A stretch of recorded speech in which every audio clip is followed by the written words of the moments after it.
A little bit about the dirty pour. Dirty pour is something that's been going on since forever.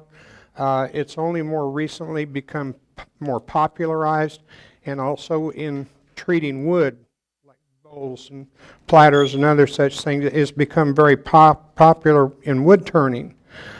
There's a number of things that you can do with it. One of my friends that I started doing dirty pour with at Ron Campbell's retreat in Michigan last year, we started doing dirty pour up there. I got hooked on it, and a fellow by the name of Matt Harbor was there, and he was doing the dirty pour, and he got hooked on it. He does a lot of craft shows, and he does about 4 a year, and he started taking these little canvas boards and doing dirty pours on there, and he puts about 6 of them around in his little display. He's charging $35 for them. Boom, boom, boom. Sells some, puts some more out. He sells 24 to 32. $35, the cost is $9 for 5 boards. The paint is really cheap. So you've got less, not much over. You don't have $2 in the material, and they sell good.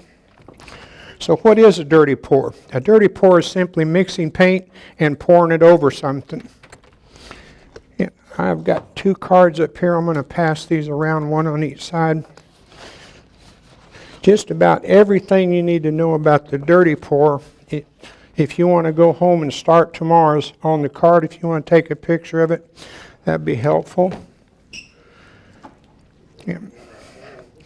I'm using just acrylic paint, the cheapest I can get. Michael's, Hobby Lobby, craft stores, any place that sells crafts. Now just get the paint. I'm going to wet this down. I want a nice even surface, kind of a flow it around. I generally sometimes wear gloves, sometimes I don't. That's what they make paper towels for.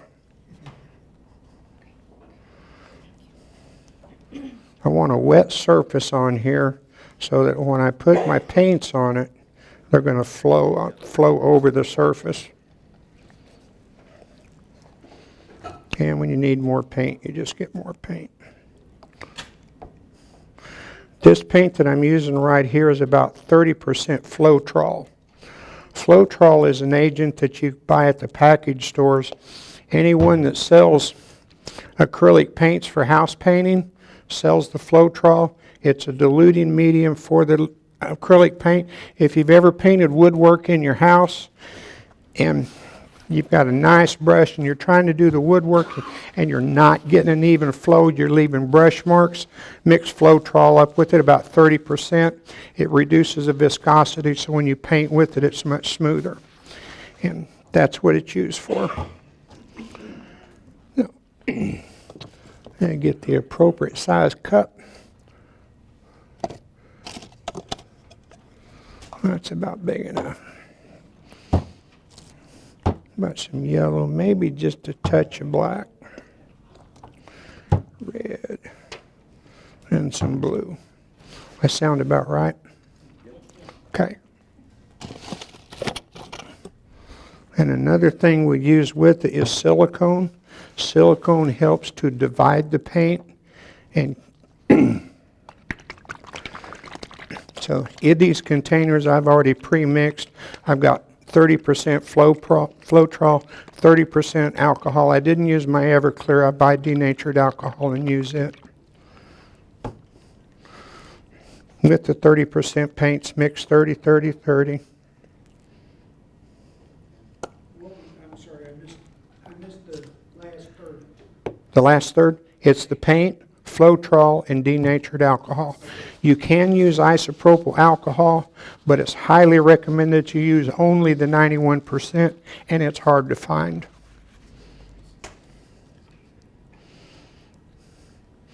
And I only want 1 drop of silicone on there, because it does not take very much silicone.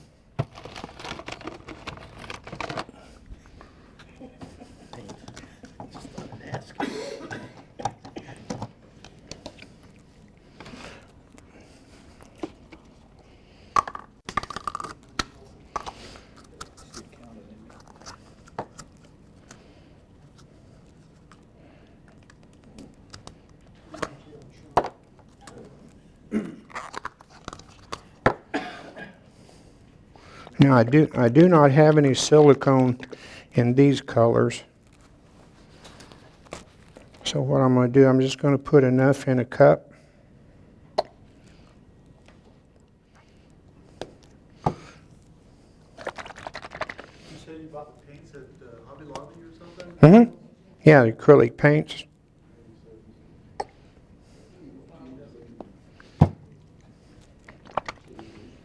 How much silicone did you put in? 1 drop. 1 drop. Can you use the whoopsie paints at like Home Depot and Lowe's?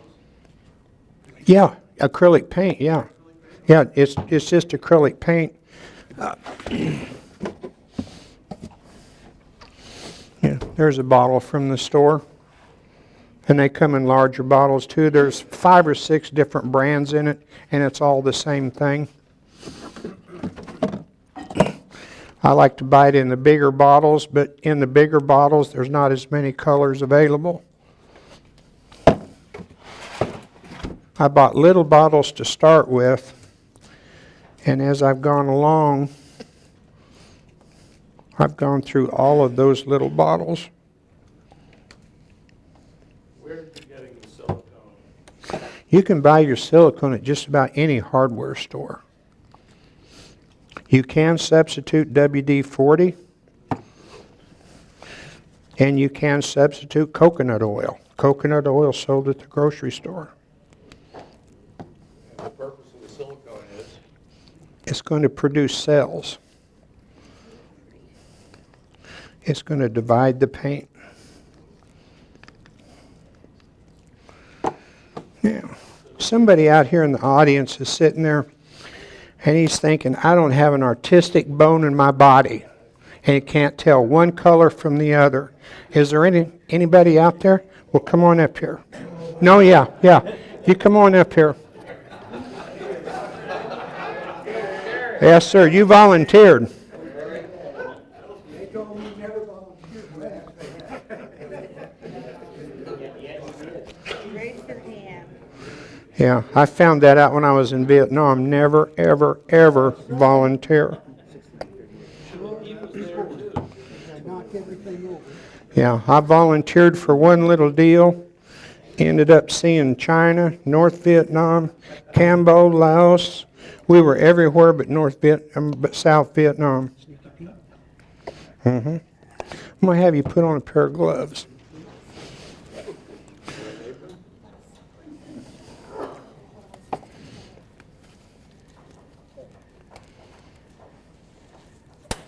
I'm gonna pour that yellow in, just gently. Just let it get in over the top. I don't want it to mix. What was originally in the yellow container? The yellow in my hand, some kind of spray can. No, what color was in there? Blue. Oh, blue. I put blue in. Now the blue's on the bottom, right? Yeah. And the little bit of black's going to be on the top. But my artistic friend here, what he's going to do, he's going to pick this up and he's going to turn it upside down. We're going to put this cup directly on there. We're going to turn them both over at the same time. You got to be coordinated to do this, right? Yeah, just You guys are in trouble. here. Yeah. Yeah. Now you want to turn your hand so that you Okay, can flip gotcha, it. like that. Yeah. Now set it on top, all the way upside Is it down. going to fall off or No, anything? Okay. no, I've got double sticky tape on there. Okay. Dan, you want me to do this for you? It might not be a bad idea. Okay. Then I'm just going to turn it over. It wants to slide. Now, part of the trick here is to have a little magic wand. You tap this 3 times and you wave the magic wand over it 3 times. Take the magic wand and throw it away because it's done. No, absolutely good. But it did give me a little bit of time for the paint to settle on the surface.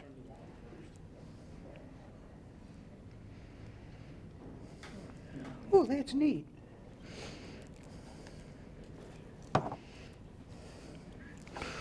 Or maybe candy cane or something. Yeah, that's neat. the colors didn't all mix together. They lost it. Is that because of the silicone? See these little dots that are coming in and they're coming out more and more? That's the silicone. Cool. See, and y'all thought I was getting punished. This is neat. Now, you can proclaim to all of them out there that you're a goddamn artist now. Absolutely. Absolutely. There's still doubt in my mind. Well, I can understand that. No. No parade. Yeah. Next meeting. Am I done now? You can be done Oh, if you thank you. want to. Great job, Gary. Yeah. Sorry to work you so hard. That's neat. Yeah, all the, Yeah, I really needed them. well, I thought he was a little squeamish about doing that flip, and we didn't want to pour paint all over the table. John would have caught it. Well,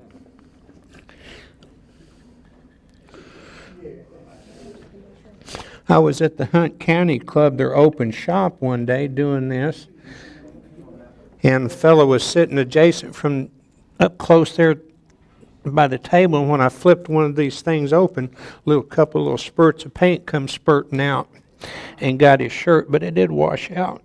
So you're telling me I missed my chance? You missed your chance.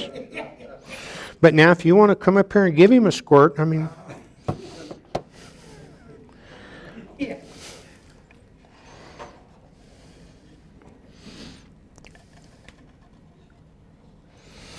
you just keep those big drips off of there from building big blobs.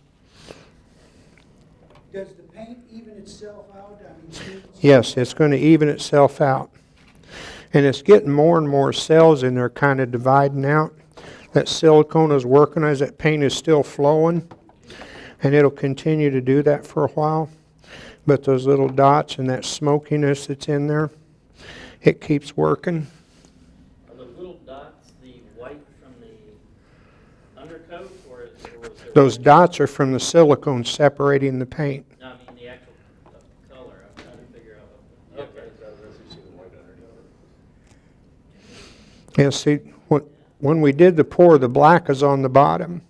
The blue is on the top. Blue, yellow, red.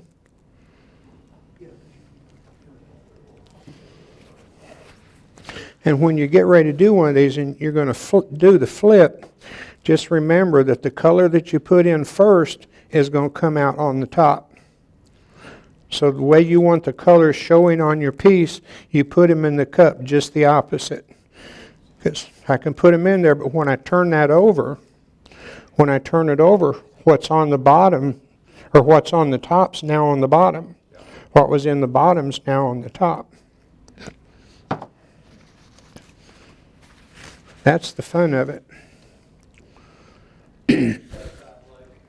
Part What's your set time like? set time? Long time. Yeah, I will set these aside and I will let them dry for a week before I do anything to it. And then what I want to do is take 600 sandpaper or finer and just sand the surface and put multiple coats of lacquer on top of it. So you don't clean the silicone off? Pardon? You don't clean the silicone off? No. No. Go ahead and pass that around. And both of these are done with coconut oil, and these two are done with silicone. And so your color combinations are just absolutely anything that you want. I've got a couple of bowls up here that I have done.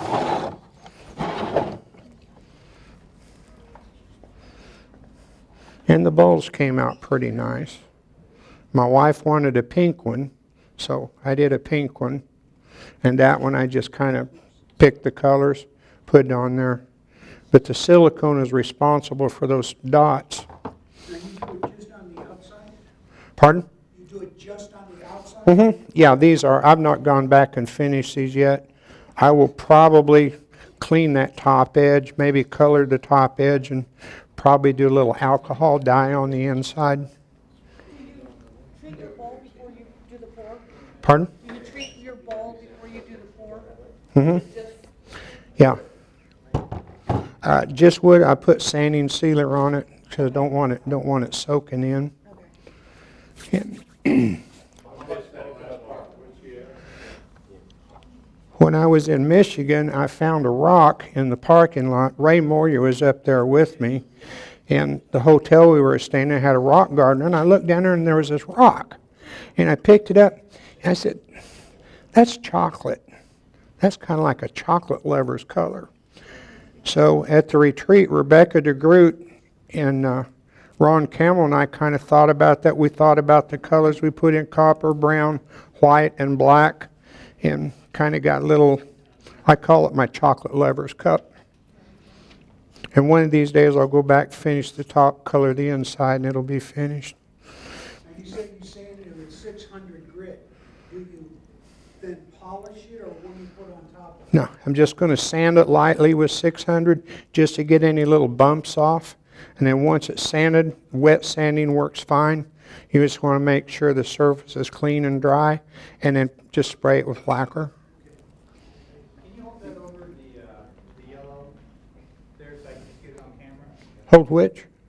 That brown, I couldn't get a good picture of it on camera. Okay. Hold it over where the yellow paint is. Yeah. Got some nice browns in the black with the copper. A little bit further forward. Come forward a little bit more. There you go. There you go. Yeah. What kind of a container did you do to mix the brown and all those other colors before you, A cup, a little cup? little cup, put it on top, let it pour. So how do you do the inside? How's it gonna? I'm just going to sand it. That needs to be sanded on the inside a little bit. These were pieces. Yeah, we were doing these pieces just for practice, just for play.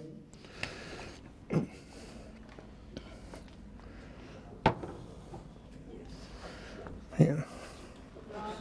And The question was asked that they couldn't hear how you treat the wood before you start this. sanding sealer. Yeah, on bare wood, I'll put sanding sealer on it so I don't get the paint soaking into it. This is my little mushroom. I make these little mushrooms. There's magnets in the top of it to hold the paper clip. So I took one of my wife's. It's kind of a shame to color mesquite, but I did that, and she loves it like that. It only leaves the house when I can take it to show, because that one's hers. She kind of steals stuff from me, but I call it my petrified mushroom.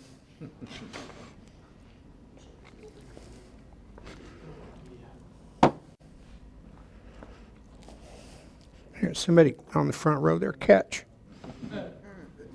No. Find my blasting machine.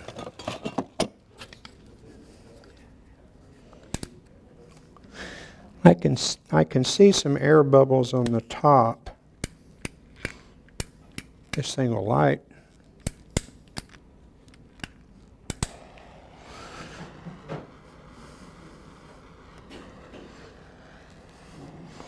You can actually see the little air bubbles pop.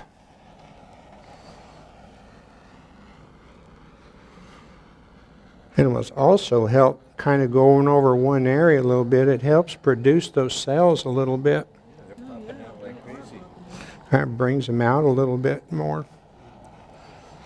Little kid that has measles. Yeah, that's about. I don't want to toast the surface.